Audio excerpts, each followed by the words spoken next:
एक खबर मेरे पास है, इसमें जो अखबार में बड़ी इंपॉर्टेंट दिलचस्प चीज लिखी है, मनीष जी आप तो समझते हैं यहाँ को, इसमें लिखा है कि महिला हो सकती है और तीन नाम दिए हैं। एक नाम तो वसुंधरा राजे का है, बहुत नेचुरल नाम है। दूसरा नाम ये जो सिद्धि कुमारी हैं बीकानेर की, उनका है। और तीसरा नाम बड़ा अनीता भदेल, ये अजमेर साउथ की हैं, कोली कमेटी से आती हैं। ये बड़ा इंटरेस्टिंग है, महिला और तीन नाम। मैं एक बात बताऊं कि अनीता बघेल का नाम जो है, जो उसकी मर्मरिंग है, वो बहुत ज्यादा मार्केट में है। लेकिन जो अभी आप लोग बता रहे थे कि ये नाम है, ये नाम है, मैं मानता हूं कि दो क्राइटेरिया होना चाहिए राजस्थान के मुख्यमंत्री का, जो मोदी को चौंकाने वाला उनका फैसला होता है। पहला कि वो मोदी के प्रति आस्था रखते हों। दूसरा, ऐसा मुख्यमंत्री बने जो न केवल राजस्थान के सामाजिक समीकरणों को साधे बल्कि अन्य प्रदेशों को साधे, जैसे मोहन यादव ने। इन तीन नामों पर मनीष जी, इन तीन अब राय दी, कुछ आप बता रहे थे, अनीता भदेल पे कुछ बता रहे थे आप, ये बड़ा इंटरेस्टिंग है। भदेल का अखिलेश भाई ये है, उनका नाम इसलिए कटता है क्योंकि वो एससी वर्ग से आती है। बात राजस्थान में हो रही है एक सामान्य वर्ग के चेहरे की, और ऐसे में 50 से 60 उम्र का एक ब्राह्मण कैंडिडेट, तो तीन नाम मुझे नजर आते हैं। अगर आप ब्राह्मण कैंडिडेट की बात करते हैं, एक भजनलाल शर्मा जो सांगानेर से जीते, एक प्रदेश अध्यक्ष सीपी जोशी, लेकिन वो विधायक नहीं है और विधायक दल का हिस्सा नहीं है।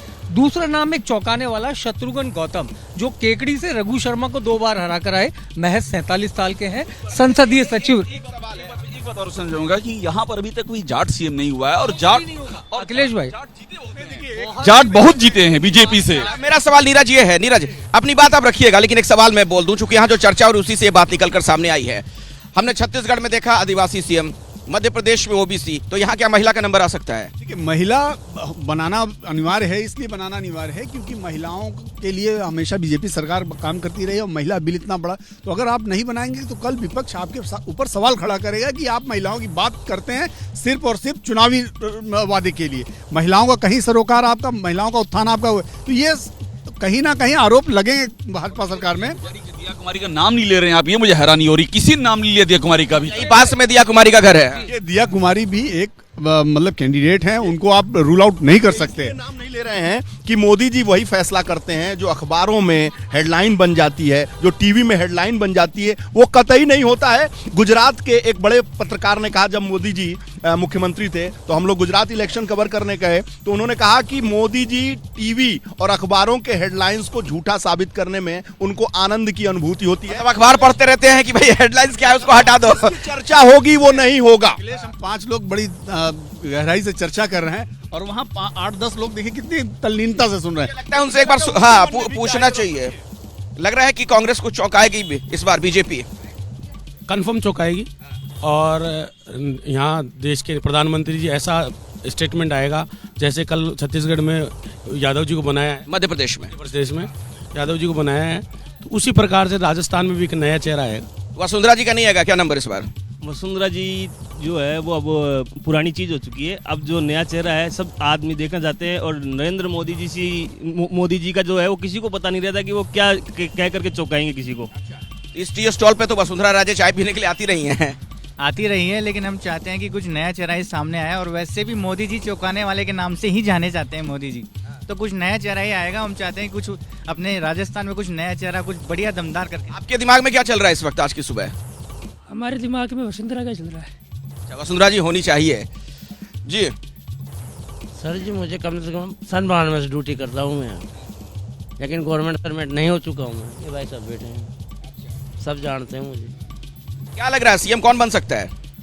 सीएम कोई भी बनो, मैं नगर निगम में काम करता हूँ, मगर सबका कल्याण होना चाहिए, है ना? सीएम कोई भी बने। 45-40 जने हम कम से कम जो सन 92 में काम कर रहे हैं नगर निगम। आपकी किसी ने सुध नहीं ली, सरकार बदलती रही। हाँ वीरेश, क्या कहना चाह रहे हैं आप? कि मोदी जी के मन में है वो चौंकाएंगे। मोदी जी हर महीने मन की बात करते हैं, लेकिन उनके मन में क्या है ये कोई नहीं जानता है। अभी बड़ी डिमांड हो रही है कि क्या इस मुद्दे, अभी नीरज कह रहे थे कि ये जो मसला चल रहा है, क्या जॉन एलिया के हवाले से कुछ कहा जा सकता है क्या? बिल्कुल बोलिए अभिषेक, आप वैसे ही बोलिए, शायर की जुबान बोलिए आप। हवाले से तो मैं जॉन एलिया के हवाले से कह रहा हूँ कि कौन इस घर की देखभाल करे, रोज एक चीज टूट जाती है, रोज नाम बताते हैं, रोज नाम टूट जाता है, समझे ना? कौन इस घर की देखभाल करे? ये पॉलिटिक्स का जो घर है इसकी देखभाल कौन करे? रोज एक चीज टूट जाती है। हम लोग जितने नाम डिस्कस कर रहे हैं, अभी जो वीरेश ने कहा था नया नाम आ जाएगा। अब नीरज आपके सोर्स सारे फेल हो जा रहे हैं क्या? अखिलेश वो तो सोर्स बाद में बताएं, लेकिन यहाँ एक ब्रेकिंग खबर ये है कि करीब 11 बजे राजनाथ सिंह दिल्ली से दोनों साथी पर्यवेक्षक जो हैं उनके साथ उड़ेंगे। विनोद तावड़े और सरोज पांडे के साथ जयपुर के लिए उड़ेंगे। करीब 12 बजे वो लैंड करेंगे एयरपोर्ट पे। पर्यवेक्षक 12 बजे तक जयपुर पहुंच रहे हैं। तक जयपुर पहुंच जाएंगे और 12:15 बजे होटल ललित पहुंच जाएंगे, जहां पर वो थोड़ी देर बैठेंगे। 1 बजे तक वहां रहेंगे और 1 बजे के बाद किसी भी समय वो वहां से निकलकर भारतीय जनता पार्टी कार्यालय आएंगे। ये सबसे बड़ी खबर। वहाँ पर कुछ विधायकों के साथ चर्चा करने की भी बात आ रही है, कुछ नेताओं के साथ।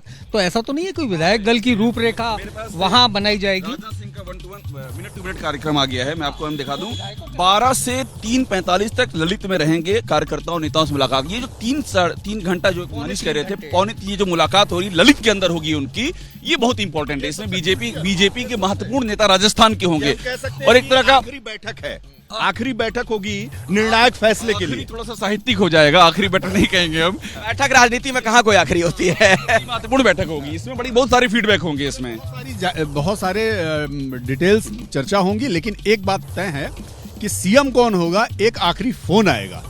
बैठक 4 बजे है, तो आप ये मान के चलिए वो करीब 3:50 के आसपास एक फोन आएगा और उसके बाद ही तय होगा कि सीएम कौन होगा।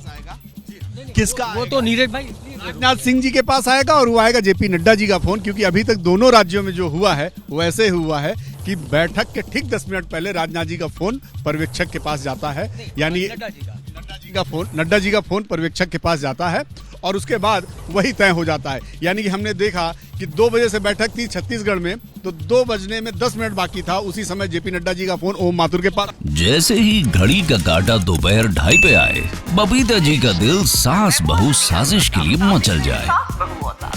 और ये है इनकी बहू, पूरे दिन ऑफिस की टेंशन हो जाए गॉन जब ये करें अपना फेवरेट शो फ्री टाइम पे ऑन।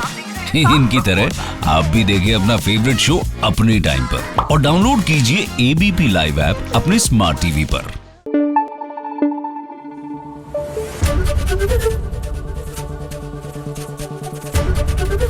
एबीपी न्यूज आपको रखे आगे।